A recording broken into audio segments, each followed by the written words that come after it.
All right, ladies and gentlemen, welcome to Now That's Debatable. We should be live, should have screen up on places that it would normally be, which for our new normal is Twitch, Facebook, and YouTube. Geo, are you with me? Yep. Perfect. And it Can you hear does me? look like I can hear you. Can you hear me okay? I can. Okay, I'm gonna turn my actual stream up and see if I can hear you on there, because last time we had some issues. I'm gonna turn the actual stream up and see if I can hear.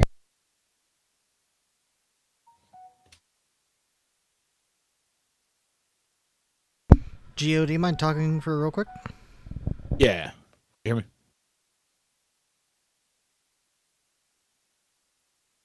Testing. 1, 2.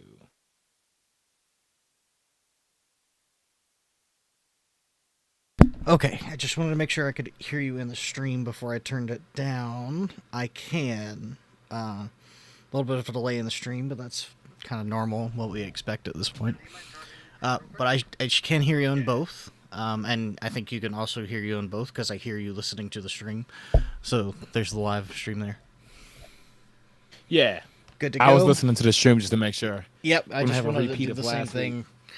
Absolutely, I'm with you 100%. A few things before we take off on today's debate, and one is a surprise for Geo.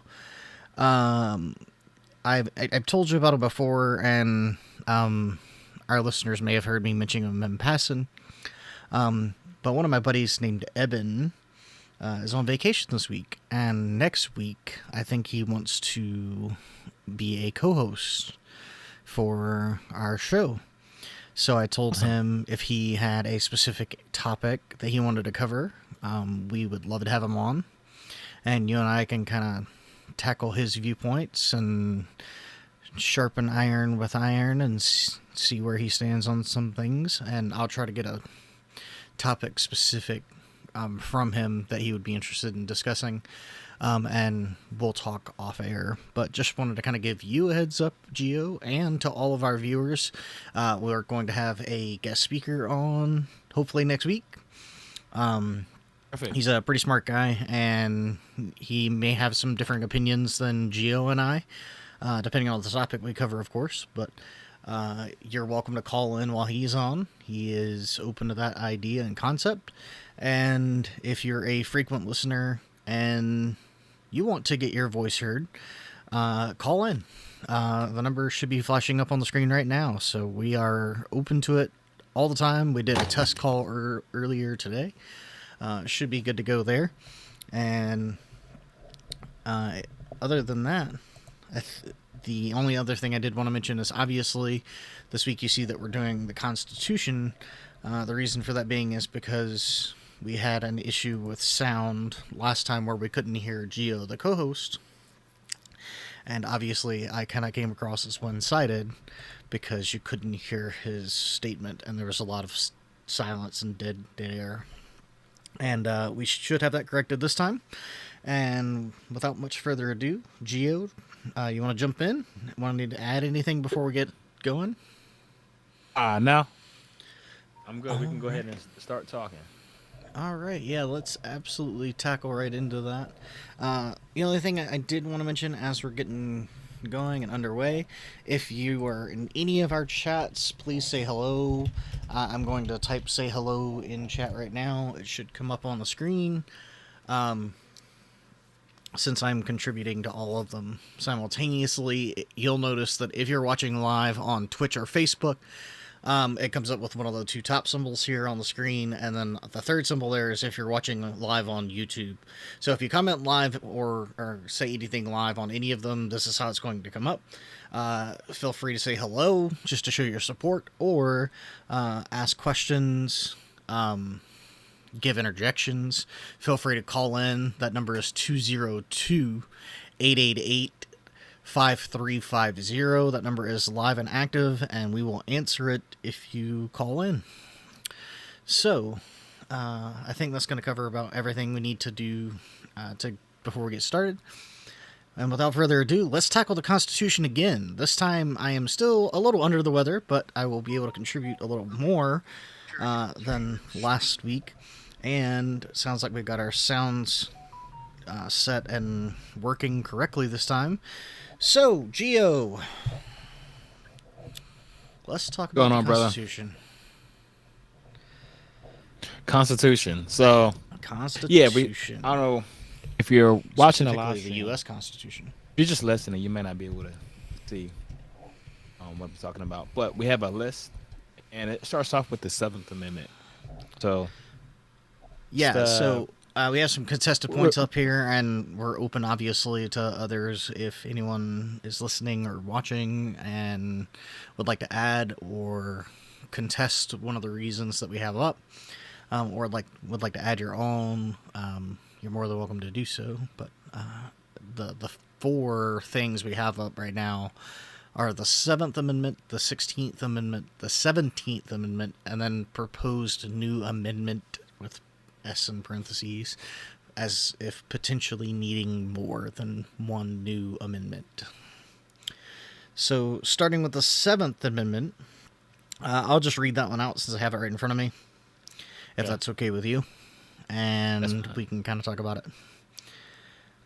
So, the 7th Amendment was introduced in 1789. It reads as such: in suits at common law where the value in controversy shall exceed $20, the amount of trial by jury shall be reserved, and no fact tried by a jury shall otherwise be examined in any court of the United States according to the rules of common law.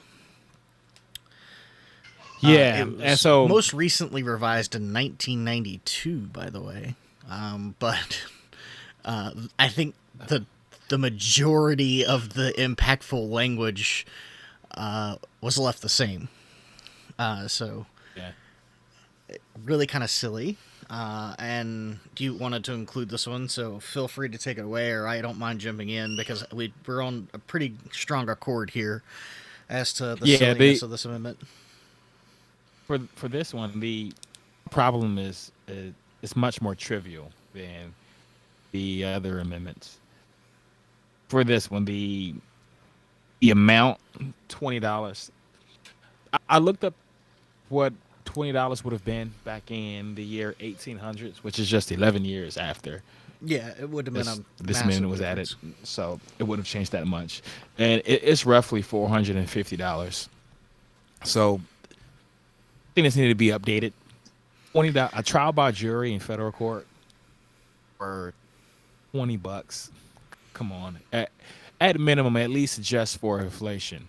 But even then, I still think $450 is still a little low. Yeah, I'd raise the threshold maybe to about $5,000 or something like that.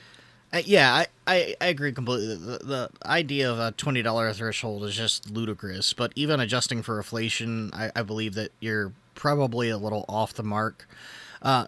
There's a couple things that I don't think people consider when looking at this or considering this, even though this is probably the most trivial of the amendments we'll discuss. Something that people don't consider is that obviously what a jury means, and what this means by that you can take a common law suit and take it to federal court, means that a federal court judge now has to preside over this case. You also have to have a jury present, which means a jury will decide essentially the outcome of the case. The judge will then direct the verdict, right? Mm-hmm. That's a lot of people and time involved for something at quite literally trivially $20.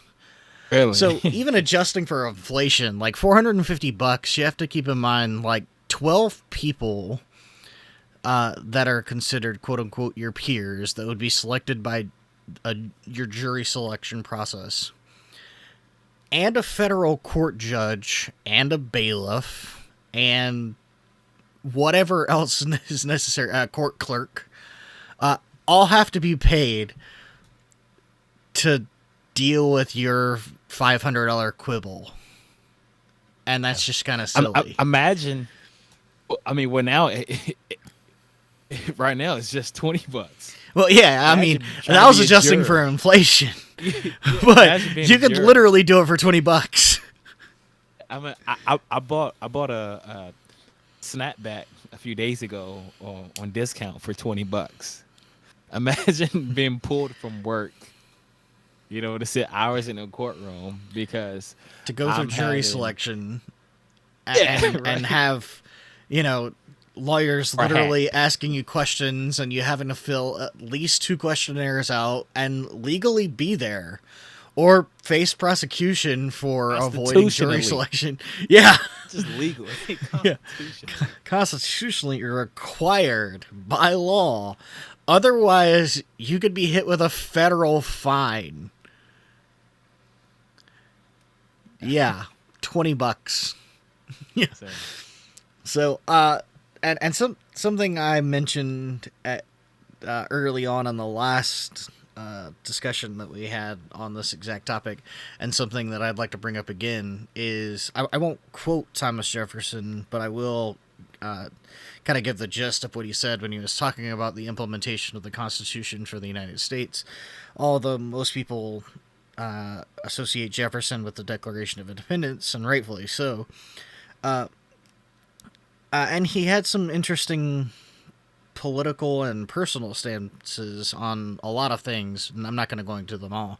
But I will say that he made a very wise, at least in my opinion, statement on how the Constitution should be handled and essentially what power it should hold and for how long, in a pretty blanket, intelligent statement saying that he thought that every half generation that the Constitution should be renewed and reviewed.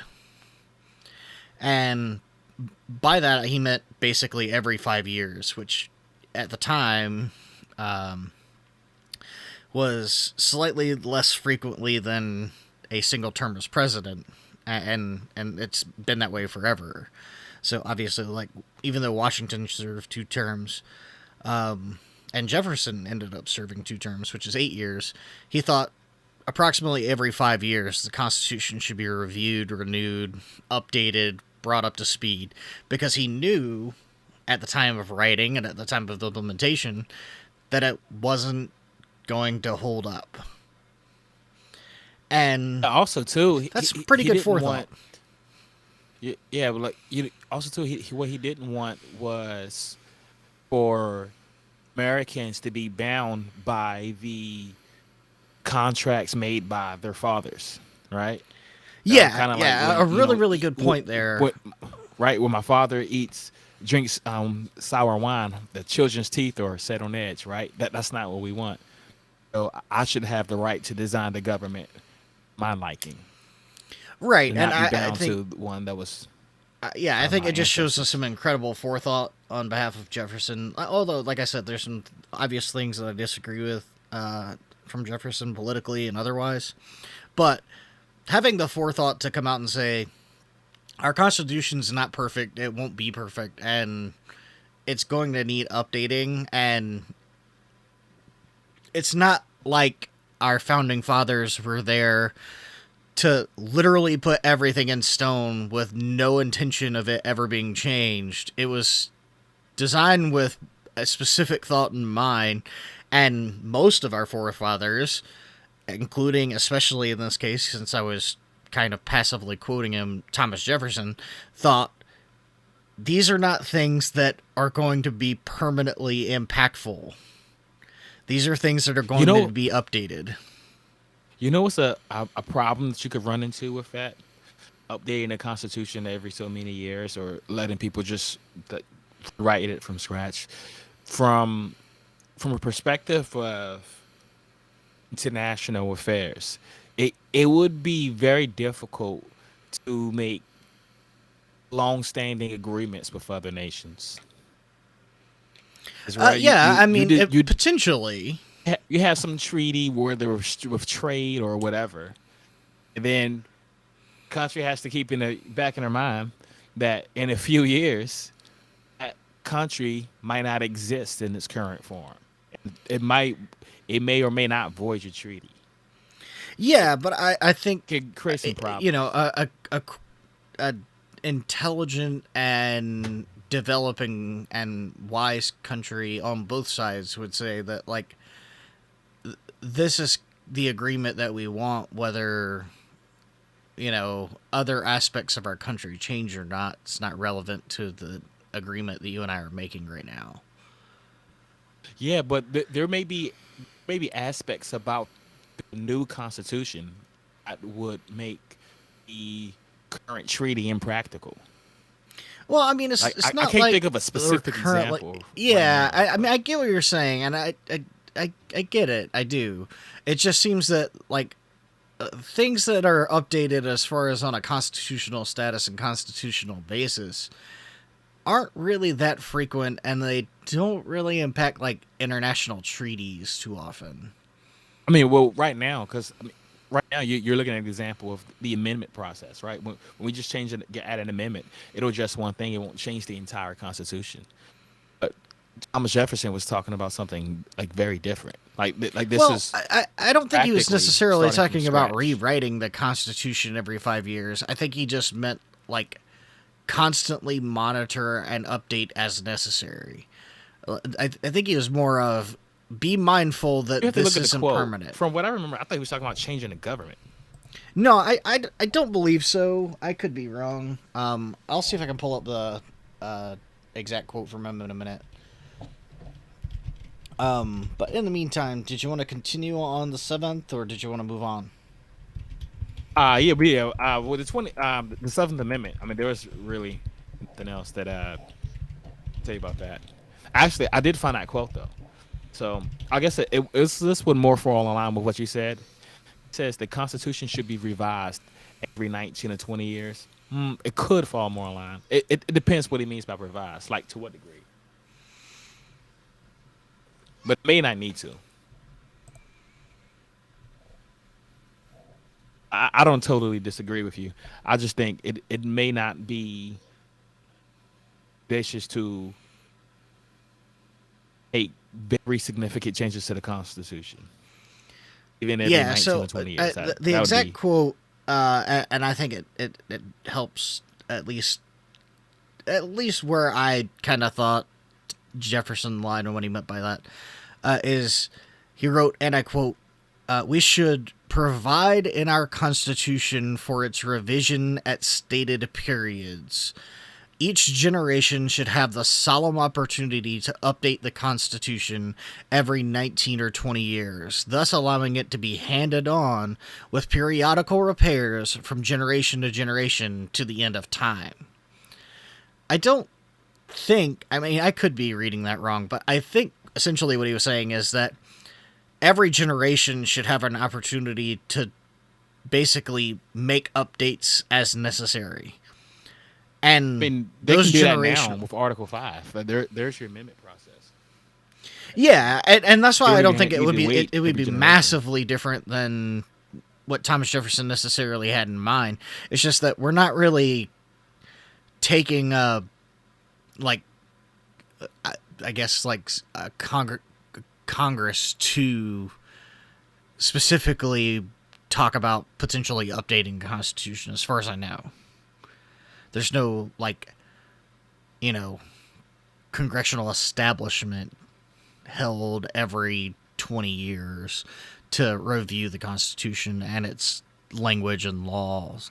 As far as I know, we just kind of update amendments when we want. That's about it. For for the 16th Amendment, got it pulled up. It says this one is probably the most readable amendments in the Constitution. It says the Congress shall have power to lay and collect taxes on incomes from whatever source derived, without apportionment among the several states and without regard to any census or enumeration. So So, sounds to me like we're going to be basically, taking on federal it income can. tax. Say that one more time.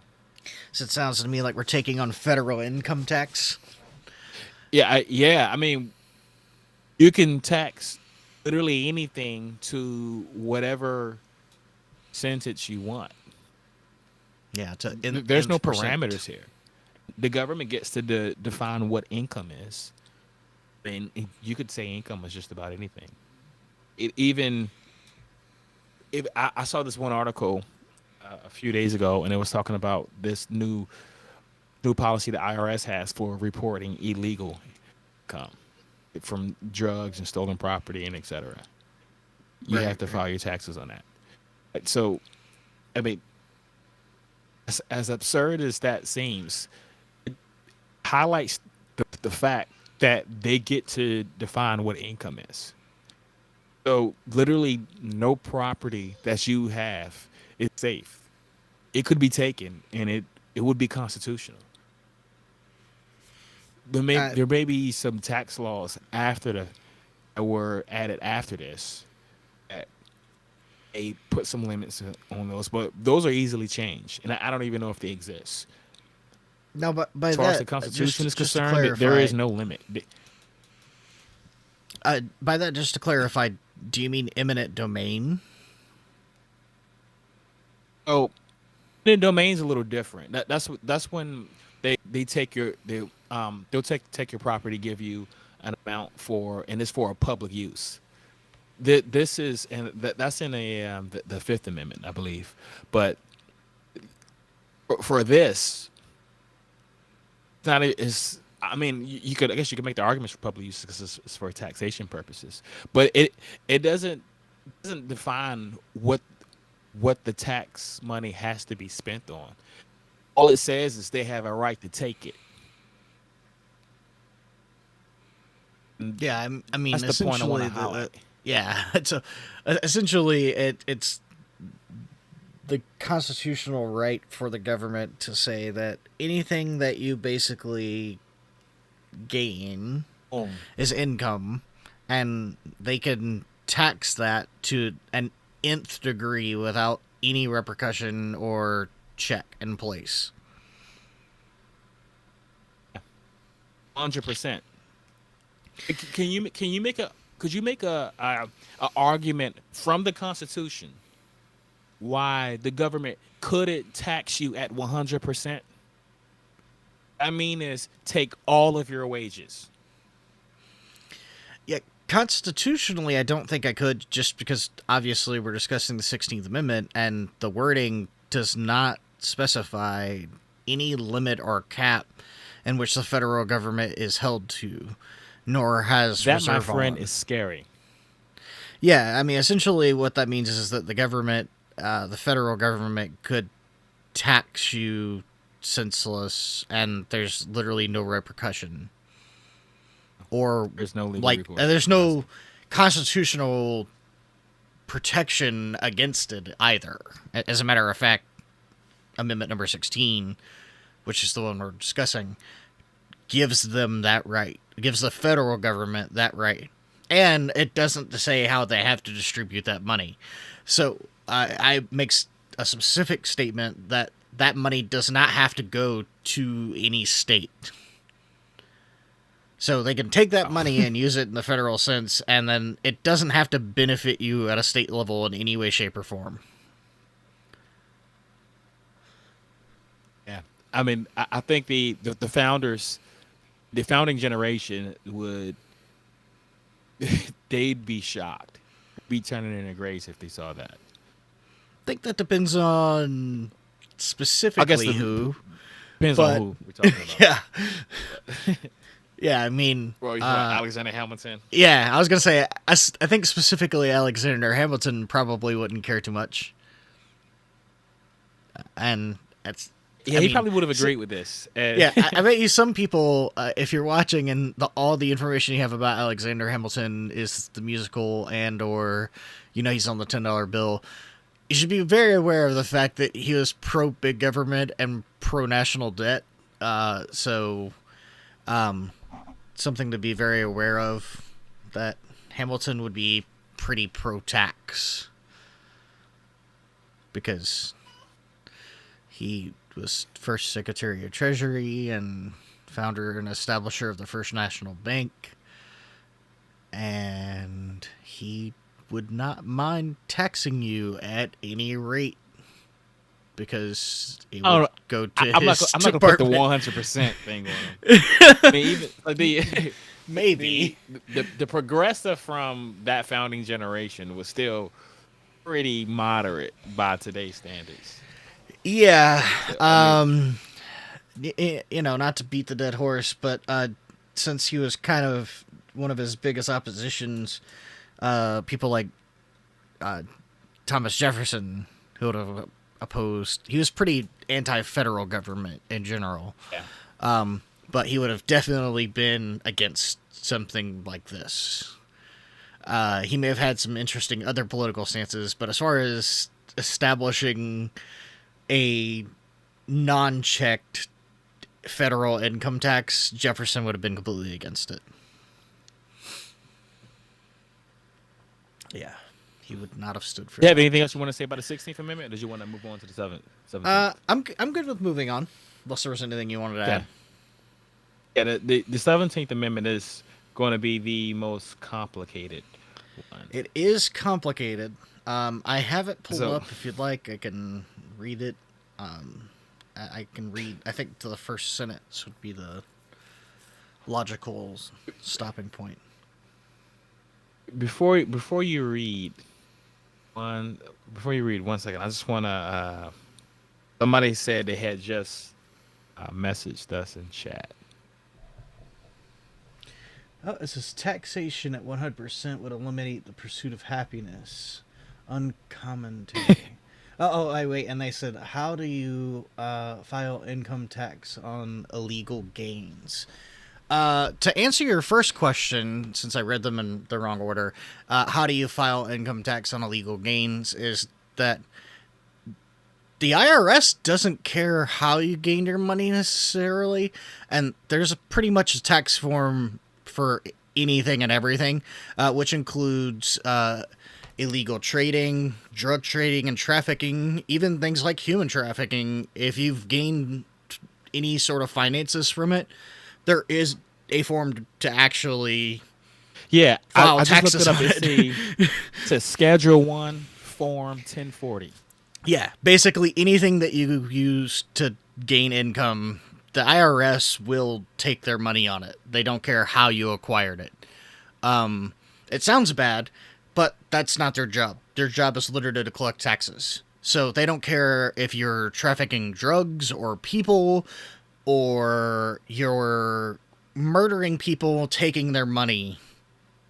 If you are using that as income gain, you're required to pay taxes on it according to the IRS.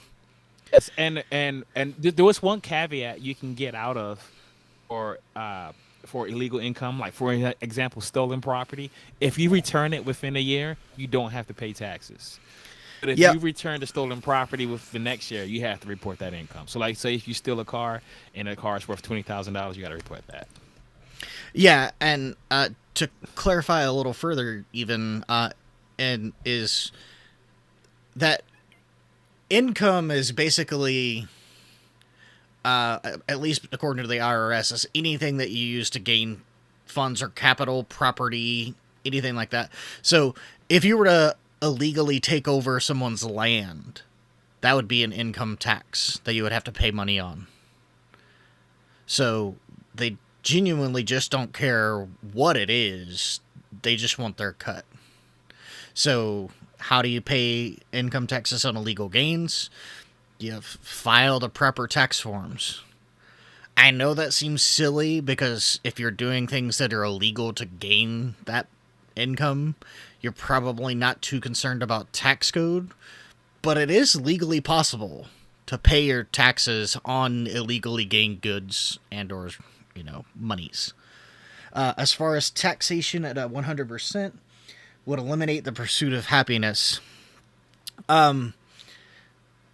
So I think, I guess what you're trying to argue here is, and you're more than welcome to continue to comment as necessary or whatnot, but I think you're equating life, liberty, and the pursuit of happiness, which is everyone's free ability living in the United States, saying that taxation at 100% would eliminate the pursuit of happiness. No, because you can still pursue happiness. It would be much more difficult. I guess, yeah. We're not talking about success, right? We're not talking about success rate. That's where I really dislike the wording of the pursuit of happiness. Because you can do whatever you want to pursue happiness. I guess. The problem is, some of those things can be straight up illegal or unconstitutional. So, like, you have to be very careful when you're looking at things like the pursuit of happiness. Like, life, lot less wiggle room in how you interpret it. Liberty, colloquially, more so. I agree. Yeah. If you get more technical, then sure, you could still pursue it. But I think he was speaking more colloquially, that you couldn't really. I mean, it'd be pretty hard. Tax someone to the 100%, and they could still pursue happiness. Yeah. No, I mean, I don't necessarily disagree. I was just making the point that the pursuit of happiness is just that. It's the pursuit of happiness. You're only guaranteed the opportunity to chase after it. You're not guaranteed happiness.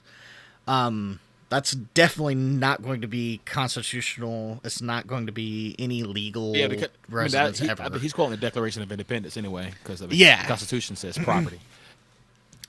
Life, liberty, and property. Yep. Declaration of Independence, Jefferson. You want to move to the 17th? So say that again? Yep. Yeah, we can. They said good point. Thank you. Before you read it, more to add, feel free. Some background info about this, like the fundamentals of the structures of the Constitution. So, most Americans, at least, are very familiar with the terms separation of powers and checks and balances. So, separation of powers, you have three different types of government powers: executive, legislative, and judicial. Yeah, most people refer to them as the three branches of government. And what they did was separate governmental powers into three different branches. So if you're in the executive branch only has powers that are defined as executive, and that would include stuff like enforcing law, fighting wars, any sort of interaction with foreign countries. That's executive. Legislative, that's just the law writing part. Judicial, that's just interpreting the law. Just interpreting the documents that comes from the legislative body, as well as interpreting the constitutionality of even the executive branch. And then you have checks and balances. And with checks and balances, what they did was they took certain functions that you would find only in those specific branches and moved them to others. For example, they gave the executive branch some legislative power. For instance, he can veto. He can veto a law. He can propose a bill. Legislative has executive functions, even though it's mostly just legislative functions, but they do have a few executive powers, such as being able to ratify treaties. The president, whenever he wants to appoint a judge or anything like that, or appoint somebody the head of a department, he has to go through the Senate, which is in the legislative branch, right? So they took the three types of powers, executive, legislative, and judicial, divided them, and then took certain parts of each of those powers and spread them to the other three. Yeah, and by doing so, essentially what our founding fathers and our former government pioneers that led the country to, what we could only call a rousing success, at least so far, is create this system in which everything not only checks itself, but every other power must check it. And by having these checks in place, it balances itself. So, but here's the thing, though. The American government goes an extra step that a lot of other countries didn't do. they not only had a federal system, but they had state governments as well. And the Right, and states this could basically provide help. checks Yeah, on the federal government. they kept the The way federal they government in check by giving yeah, so powers of the federal government to the state. well, sorta. So the way the state could keep the federal government in check is through the Senate. So previously, for the year 1913, oh, Senate was appointed by the states. Had the state legislatures would have their own process for appointing senators. Now let's read the 17th Amendment. All right, I'll read just the first verse. I have it pulled up in front of me. Okay. The Senate of the United States shall be composed of 2 senators from each state, elected by the people thereof, for 6 years, and each senator shall have 1 vote. Okay. So now let's think about this. Remember when I was saying about how the states could check the powers of the federal government? Right? I think you had said it actually. Yep. So the way they were able to do that was vicariously through the Senate. So let's say the president wants to appoint a judge or a justice or a head of a department like the CIA or a cabinet member, any of those positions, an advisor. He had he does before he can appoint them. He has to be approved by the Senate before they could go to their position. So essentially, he has to ask the states, "Are you okay with this pick?" Yep. They And have the to vote on that. states must then approve before that pick is then sent forth. Yes, they approve. Yes, the state would have the states, all those 50 states. Well, there wasn't 50 yet in 1913, but all the states that existed at the time, it would approve those picks, those nominations by the president vicariously through the Senate. Now, let's say the president makes a treaty with a foreign country, and states has little to do with foreign nations. Let's say he makes a treaty with France for some reason. What does Sure. North Carolina? What direct dealings does North Carolina have with France? Well, none. It's unconstitutional. They can't, according to Article 10.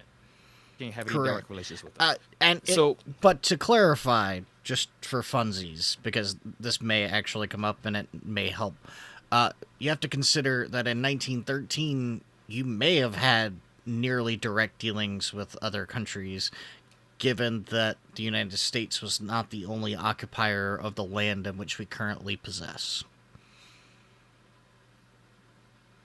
Or are you talking about like Well, I'm Mexico? talking about in 1873, we have the Louisiana Purchase, which was from France, and it was the largest single No, no, no. purchase of land. Well, yeah, sure. Uh, But the state it government wouldn't couldn't necessarily deal go directly to a with state them. thing. That power was totally given to the federal government. It lists foreign nations and the Indians.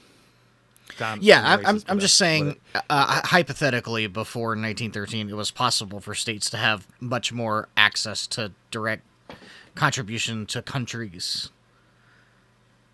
yeah, I mean, Because I guess it's possible.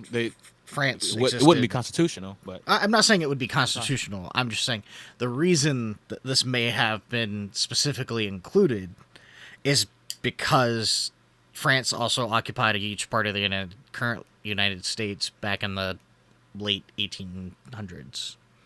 gotcha. So let's say that since the Constitution forbids these states from having direct relations with these foreign nations, they may still have an interest in the treaties that the federal government may make with these foreign nations because it'll directly affect their businesses and their commerce and everything else. Way they could do that, the way they could still have a say, is through the Senate. Now they no longer have that. The 17th Amendment effectively removed the states from the legislative process, from the federal government altogether. And what makes this even more dangerous is that the Senate isn't they serve 6 years. They serve 6 year terms. So that's more than even the president. Yep. This means that, remember, the Senate is supposed to represent the states. Right? Our two houses, the House of Representatives and the Senate, it's based off the British system, where we had the House of Commons, which represented the people, and then you had the House of Lords, which was your upper house, right? And that represent more of the state censors, right? Yep. So with this system, the Senate, they could go renegade about 5 years, and the state is absolutely helpless to do anything. Senator could go rogue, and you couldn't do anything for 6 years unless he does something like illegal and gets removed from office, through impeachment process or whatever. But this process essentially destroyed the federal system, because now you have your federal government and your state governments, and they have no way to directly interact with each other. Right. Essentially, you've separated the powers so thoroughly so that the state essentially doesn't get a say. In any state, I mean, the only recourse I could think of is through a state constitutional convention, which is laid out in Article 5. I mean, but how many times has that happened?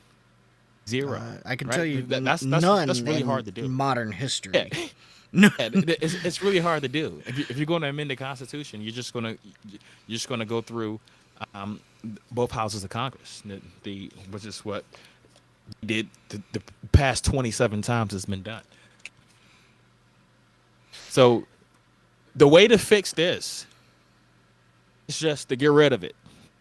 There's no saving grace for this amendment. Essentially, eradicate the 17th Amendment. Yes, write a 28th Amendment and says the 27th Amendment is hereby revoked. 17th. Sorry. Yes. 17th. No, yes, I misspoke. Yeah, no worries. I mean, just obviously, like when we repealed Prohibition, we literally wrote an amendment 2 amendments later, and we're like, hey, this is a bad idea. It was stupid. We messed up. As of right now, this amendment's no longer valid. You think the best recourse for the United States would be writing a new amendment, essentially eradicating the 17th Amendment from the Constitution? Yes. Just get rid of it altogether. Gotcha. And by doing so, it would bring back, obviously, some of the powers to the state. Yeah. Some very essential powers, like having a say in who can be judges or justices, or the president's cabinet members over the treaties that are signed, or even an amendment.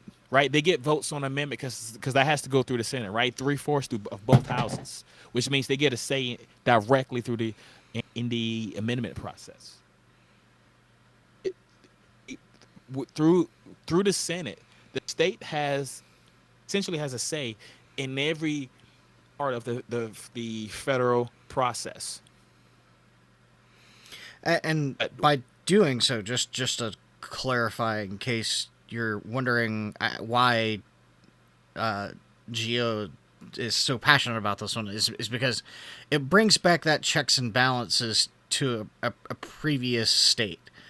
And by that I mean it helps keeps things in check, which brings forth balance. Because without the federal government being in check by the state, you essentially have no say over certain things the federal government is doing that the states used to have opinion on, and used to be able to alter and essentially stop from happening if they wanted to do so. But now, thanks to the 17th Amendment, those checks and balances are gone. The federal government has all the power in these certain aspects, where it used to be, before the 17th Amendment, that the state could actually step in and say, hey, we don't want this to happen. We're actually not going to vote for that particular process, or not vote for that particular cabinet member, or not vote for that particular judge. And that was the end of it. Whereas now the federal government says this is what we want, and that's the end of the check. That's the end of the checks and balances system now with the 17th Amendment in place.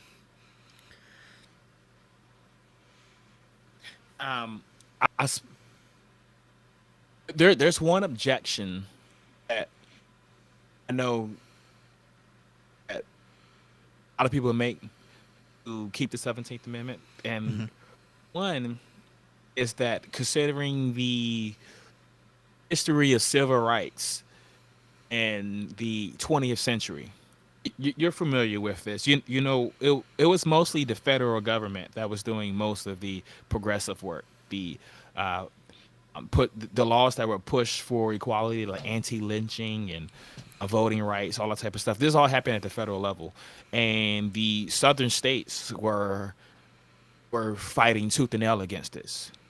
Like Right. essentially, the southern state legislatures were dragged in, kicking and screaming into the 21st century, and by remove if it wasn't for the 17th Amendment, if the states had more of a say in the federal process, you might not see something like the Civil Rights Act of 1964 actually coming to fruition. Right. Now, not to get too far off topic, but we did have another question and or comment in the section here, so I'm just going to read it out. On commentary, it said, not being well read at all concerning this document, I do have the question of what, if any, benefit came along with the 17th Amendment. So I would argue no benefit came from the 17th Amendment. However, but I was guess just that saying about depends the Civil on who Rights you Act. ask. The Civil Rights Act of 1964, which helped fight a lot of the discrimination that was going on. Like a lot of your businesses that were saying, "Oh, like hey, no blacks or something like that, no Jews, etc." The Civil Rights Act eliminated that. It made racial discrimination illegal. Yeah, Law and would have been it would have been much harder to pass that law if the state legislature still had control of their Senate. yeah, so I mean They that could got this pushed obviously be through. seen as a benefit, but it was I think it was more what you would call a byproduct, Was because essentially the southern states that had pretty much essentially racist laws in place would have fought harder against the federal government had they had the opportunity that was afforded to them before the 17th Amendment. So if you're asking as far as benefits for the people, yeah, that kind of helped, at least as far as some things like the Jim Crow laws, the passing of the 1964 Act, the anti-lynching bill. anti-lynching laws in the 70s. It would have made that very difficult. Yeah, However, and it's mainly because you had still prevalent racist things and acts and unnecessary acts of violence going on in the southern states against primarily blacks, but also Jewish people, later Irish people, later Asians, because it just kind of snowballs the further down you get the line. Just depends on what year you are, depending on who's being racist towards whom. But the states that were essentially holding on to some of the segregation laws and whatnot would have fought tooth and nail against the federal government for... They did fight tooth and nail. Yeah, they just didn't have a But say. the Senate would have gave them made the job a little easier. But giving them another weapon. Yeah, a very potent weapon, I might add.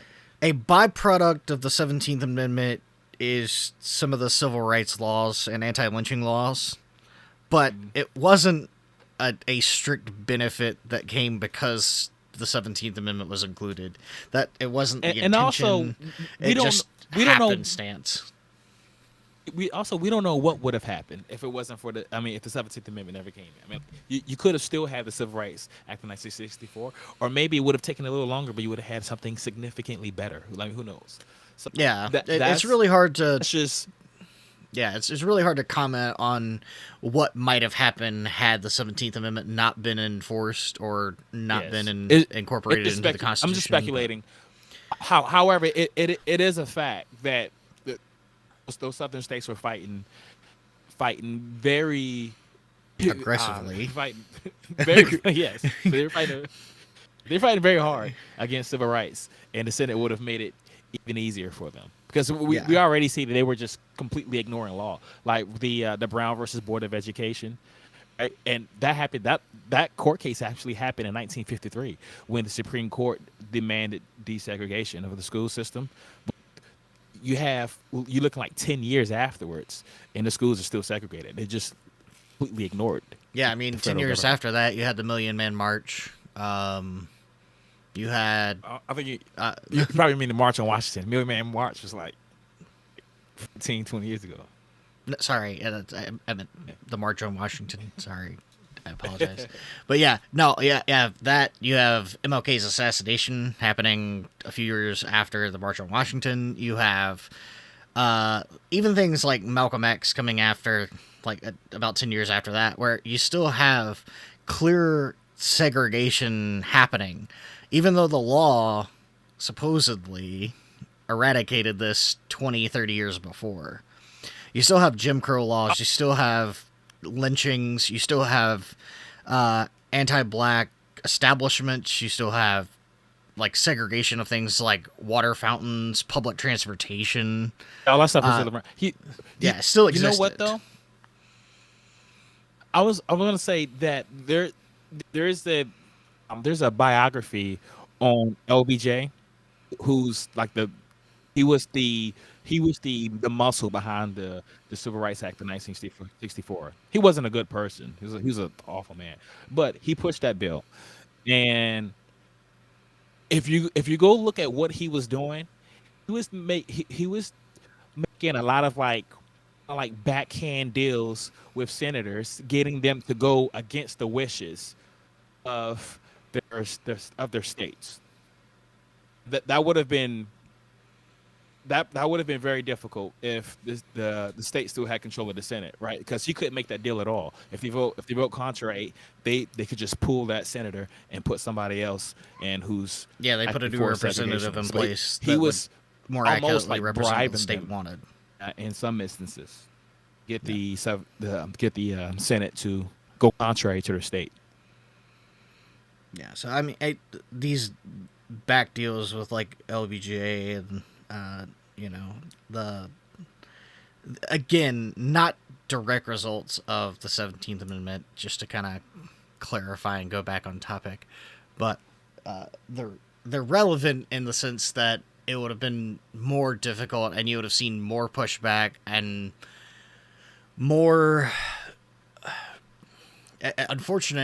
unfortunately, essentially more racism because specifically the southern states would have used their own representative to say this is what we want, and the federal government would have had to bend to the will because the 17th Amendment would not have been able to keep it otherwise. So the 17th Amendment, by proxy, giving the federal government more authority, took some of the say away from the states, and some of those states were, by definition, in every account, racist. So, as far as a benefit from the 17th Amendment, it more of a byproduct as a benefit, but you could definitely say those things were beneficial. But not specifically due to the writing, wording, verbiage, inclusion of the 17th Amendment in the Constitution. So, also, if you have any questions on some like good sources to read on the Constitution, can't recommend the Federalist Papers enough. If you haven't read them, it's basically just a short. You'll see that James Madison would have vehemently opposed the 17th Amendment if he had been alive at the time. That is. And you'll see that Sure. Alexander Hamilton would have vehemently been for the 16th Amendment. So Yeah, I mean, he wrote, less likely. I think, 12 or 13 articles specifically defending taxation. So he was pretty big into it. And then John Jay only wrote 5 altogether. Hamilton wrote 61. And then James Madison wrote 29 of the Federalist Papers. But if you haven't read them, they're free. You can just look them up online. They're public domain. They've been around forever. But they were essentially short essays to the people defending the Constitution and saying, this is why we need a Constitution, and here's reasons why. And John Jay only wrote 5, but he wrote specifically on things like taxation, on... Good and short in time. Let's try to get to the proposed amendments. Okay, yeah, I'm good with that. And if you have any questions, feel free to reach out. We can kind of talk about it more and give you some good resources and whatnot.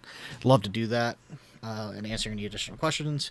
Proposed new amendments. I know that you said you had at least one. So Yes. let's get to that. One, and then I think it's there very is one important. thing. There is one thing that So- I wanted to bring up if we have time. I saw this originally when I was in grad school when I was working on my master's in public policy, and when it comes to government policy law, in my opinion, the Bible doesn't have a lot of good to offer. It's mostly just examples of things not to do. However, every once in a while, you do run into a jewel, and I think I found one. Okay, tell me more. I'll read this passage. This is from Deuteronomy chapter 17. I'll start at verse 14, just so you see the context. Deuteronomy chapter 17, verse 14. When you come to the land that the Lord God is giving you, and you possess it and dwell it, and then say, I will set a king over me. All nations that are around me may indeed set a king over you, whom the Lord your God will choose, one from among your brothers. You shall set a king over you. So right here, you're saying this, it says one from among your brothers, right? So you're seeing a parallel to the Constitution in Article 2, Section 2, when it talks about the requirements of the president.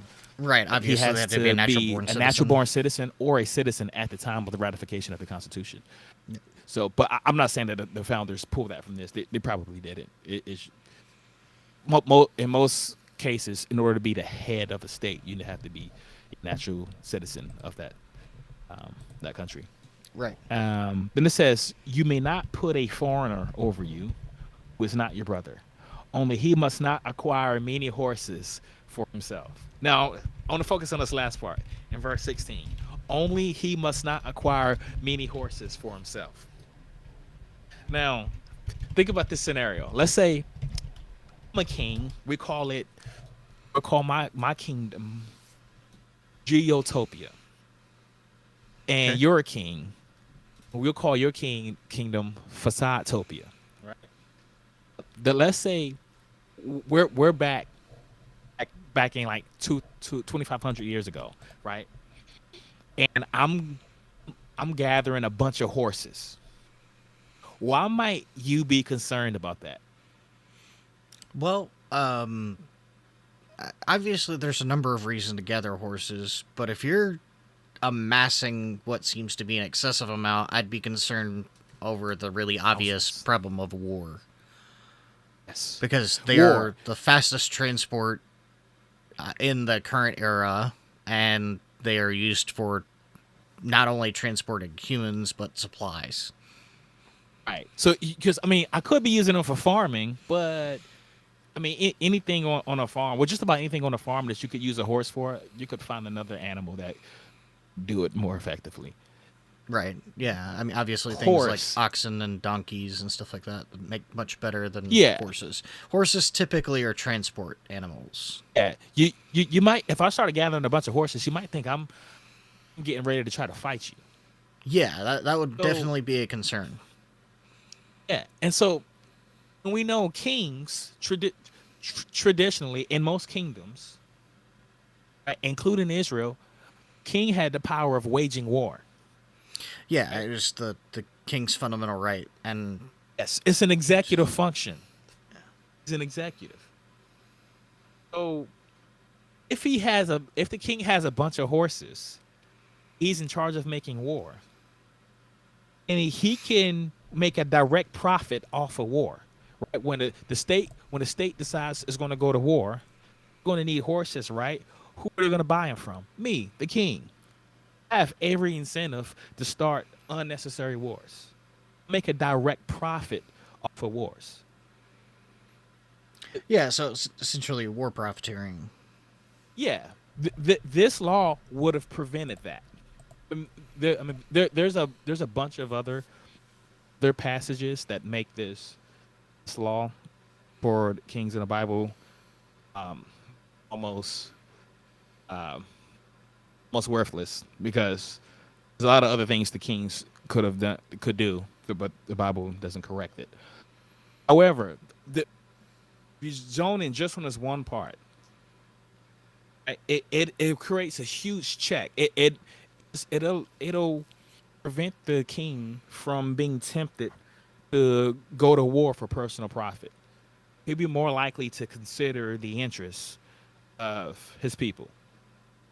Now let's fast forward to modern day. I read online a few years ago when do you remember when Trump sent those missiles to Syria? Yeah, the He attacked Syria. tomahawks. He said like, was like was it Patriot missiles? What were they? I think there were Tomahawks. tomahawks, and there's about 59 of them. Tomahawk missiles. Yeah, and so Raytheon manufactures those missiles, Yep.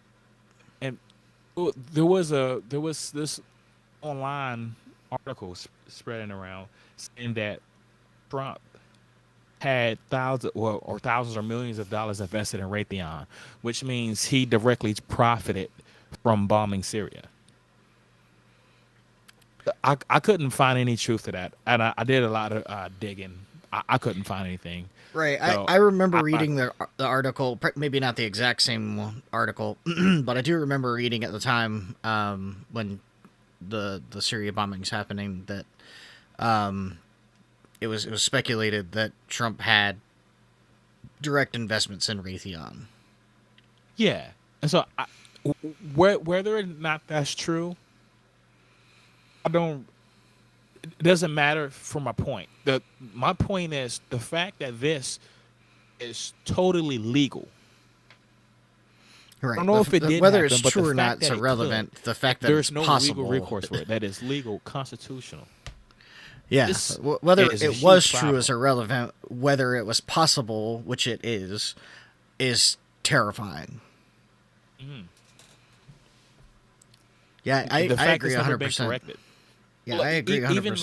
like I'm a federal contractor, and lot of times like what we do, I'm not going to say the company that I work for, but we try to sell our services to various government agencies, including like DoD components such as the Army, right?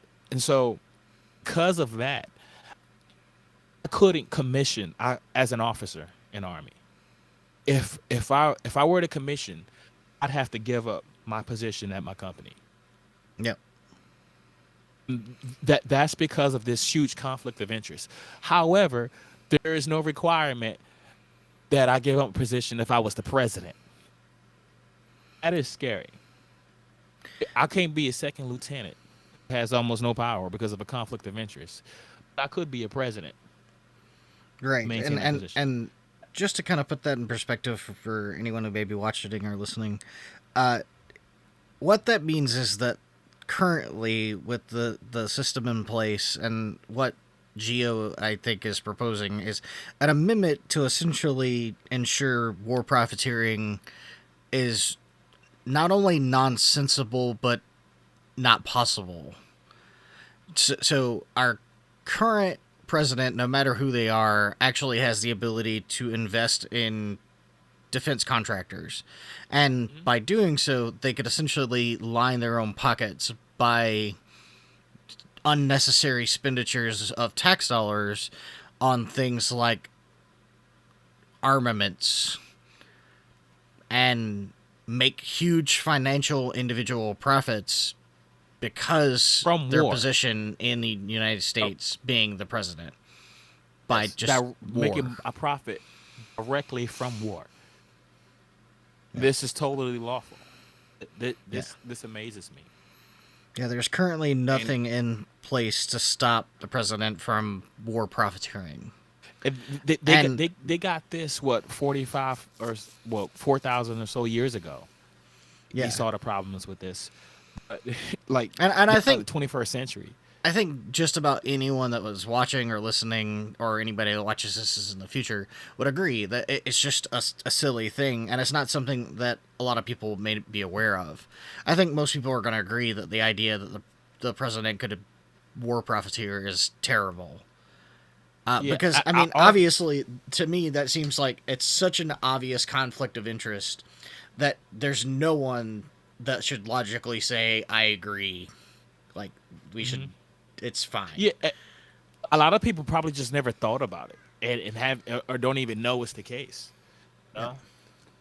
The amendment, I would include not only would I prevent the anybody who it was either president or served under the president in a cabinet advisor or whatever, prevent them from ever owning stock in any defense contractor, but also ineligible to hold any hold stock in the future or have a future position working for a DoD contract, any sort of defense contractor.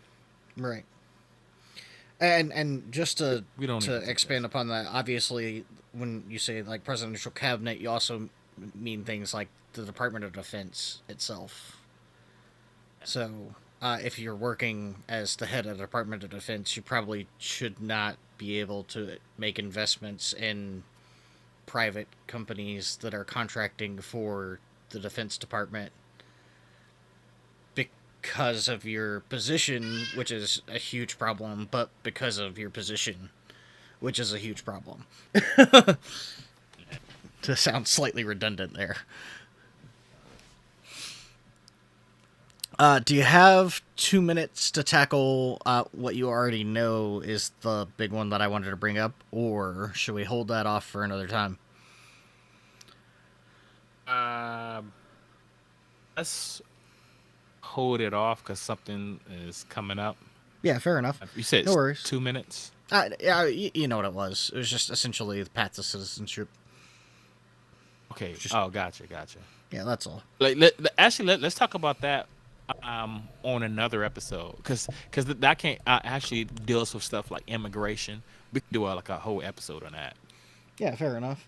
I'll switch over to our little, thanks for tuning in screen, and we can wrap up. So yeah, if you tuned in, I appreciate you. Yeah, I uncommentary. I think that's how you say your username on Twitch. Thanks for asking questions. Feel free to reach out to us via email or website, Facebook, anything like that. If you have any questions, looking for any additional resources, want to buff up on your constitutional knowledge, we'd love to share knowledge and information with you. And you're welcome to do research on your own, of course, and kind of come to your own conclusions. But we're glad you were there to ask questions and, kind of help with our interactive chat. We do apologize that this is a repeat of this episode, but we had some sound issues on the last one, and I think this one was actually better than the last time anyway. I agree. Anything you want to add or anything that you wanted to tackle? No, I think next week where we're going to discuss cryptocurrency. That is the case. Thanks, guys. Blockchain. Thank you, Uncommentary. We appreciate it. Maybe cryptocurrency next week, and the reason I say maybe is because if we can get my buddy Eben involved, he may have a topic suggestion that he wants to cover specifically, and as long as you're okay with it, we're probably going to do that instead. Yeah, we could talk about something like really easy and simple. Everybody agree on, like, is there a God? Yeah, that would be a really good, easy one. No one has an opinion on that. On commentary, appreciate you commenting. If you have a topic suggestion, feel free to reach out with it. Otherwise, I think we're going to see you guys next week, and we should have a guest speaker. We'd also love to have guest callers. Feel free to reach out and let your voice be heard. Remember to keep thinking critically. And thanks for watching Now That's Debatable. Gio, anything else you want to add? I'm good. All right, we'll see you guys next week.